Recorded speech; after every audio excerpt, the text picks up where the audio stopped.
பாம்பு முட்டை சாப்பிடும், பால் குடிக்கிறோம் இருந்தால் காலையில எழுந்தோடனே நம்ம டீ காஃபிலாம் குடிக்க முடியாது. ஆவின் பூத்தெல்லாம் மூடிடுவாங்க. ஏன்னா இந்த பாம்பு அங்கே தான் இருக்கும். பாம்பு பால் குடிக்காது. இதை நீங்கள் வைக்கிறதுனால நம்ம குடும்பம் நல்லா இருக்கும், நம்ம குழந்தை குட்டி நல்லா இருப்பாங்க, நம்மளுக்கு நிறைய சேமங்க அடிக்கும் நினச்சிங்கன்னா கண்டிப்பாக கிடையாது சார். ரோட்டு ஓரத்தில் சாப்பிட முடியாமல் ரொம்ப ஏமாறப்படுவாங்க. பார்த்துருக்கீங்களா? அவங்களுக்கு ஒரு வேளை சாப்பாடு வாங்கி கொடுக்க உங்களால் முடிஞ்ச ஹெல்ப் பண்ணுங்க. புரியுதுங்களா? அதான் நம்மளுக்கு புண்ணியம். பாம்பு நீங்கள் புத்தில் பால் வச்சுட்டு வந்துடுறீங்க, அந்த புத்துக்குள்ளே பாம்பு இருக்குன்னு உங்களுக்கு தெரியுமா? தெரியாது. தெரியாத வேலையை செஞ்சுட்டு வரும், தெரிஞ்ச வேலையை செய்யலாமே. அதனால் நம்மளுக்கு நல்லது தானே. அந்த புத்துக்குள்ளே அந்த பாம்பு இருக்கவே இருக்காது. கோயிலெல்லாம் பார்த்துருக்கலாம், புத்து மேலே மஞ்சள் தூள் போட்டிருப்பாங்க, குங்குமம் போட்டிருப்பாங்க, எல்லாத்தையும் போட்டிருப்பாங்க. அந்த ஸ்மெல்லாம் அதுக்கு ஆகாது, அது உள்ளே இருக்காது. பாம்பு ஒரு இடத்துல நிரந்தரமாக வாழாது. 20 கிலோமீட்டர் வரையும் ட்ராவல் பண்ணும் ஒரு பாம்பினும். ஏன்னா உணவு சாப்பிட்றதுக்கு அவ்வளோ ட்ராவல் பண்ணால் தான் உணவு கிடைக்கும். நிறைய பேர் சொல்கிறாங்க இந்த நெல்லை பாம்புல இருந்து தான் ஒரு கல் ஒன்று எடுக்கிறாங்க, மாணிக்க கல். அதை எடுத்துட்டா நம்ம கோடீஸ்வரன் ஆயிலான்றாங்க. அது மாதிரிலாம் மாணிக்க கல்லாம் வந்ததுன்னு வச்சுருதுங்க. நாங்கள் 3 பேர் கோடீஸ்வரன் தாங்க. புரியுதுங்களா? ஏன்னா என்னோட ஒரு 315 பேர் இருக்காங்க எங்கள் கம்யூனிட்டி.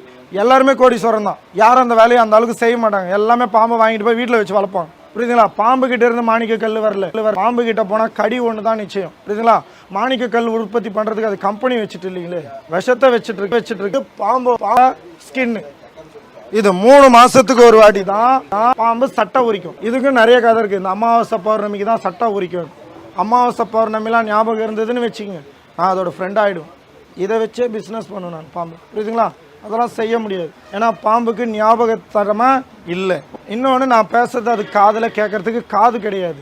பாம்புக்கு அந்த 2 விஷயமும் இல்லை. அப்போது நாடகத்தில் காட்டுறாங்களே பாம்பு பழி வாங்குற மாதிரி, அந்த நாடகம் டைரக்டர் சார் ஓடுறதுக்கு செய்கிற விஷயம். இப்படி இருக்கிற பாம்புக்கிட்ட சிம்பிளான விஷயம், நாகராணி நான் உன்னோட ஃப்ரெண்டு தானே, நான் எலி தரேன் உனக்கு, என்னை கடிச்சிடாமல் பத்திரமா பார்த்துப்பேன்னு போனேன். பார்த்துருக்கீங்களா?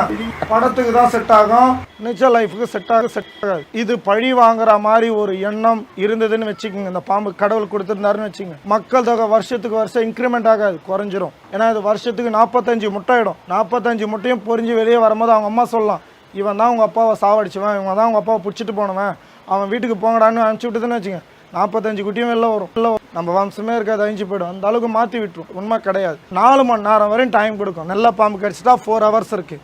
நல்ல பாம்புன்னு சொல்லுவீங்களே, நான் சொல்கிறேன் அது கெட்ட பாம்பு. நல்ல பாம்பு அது கிடையாது.